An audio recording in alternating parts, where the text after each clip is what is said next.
Challenge दिलं होतं बरं की संभाजी महाराजाला दिलेला अन्याय, केलेला हा जो अत्याचार आणि त्याला ज्या पद्धतीने असताना मारलं, ते मारणारा जो आहे तो असणारा एक हिंदू पुजारी होता की त्यांनी त्याचं लिहून दिलेलं आहे.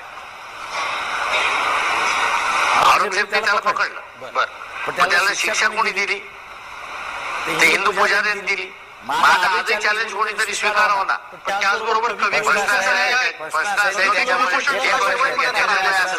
त्याच्यामुळे असणारं सगळ्या कॉन्ट्रोवर्सी बंद झाली. याचं कारण असं आहे की त्याला जी शिक्षा देण्यात आली याचं कारण असं आहे की तो वेद पंडित होता आणि वेद पंडिताला मनुस्मृतीमध्ये काय शिक्षा देण्यात यावी तीच शिक्षा त्याला देण्यात आली.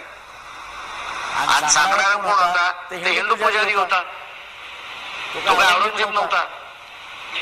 त्याच्यामुळे असणारं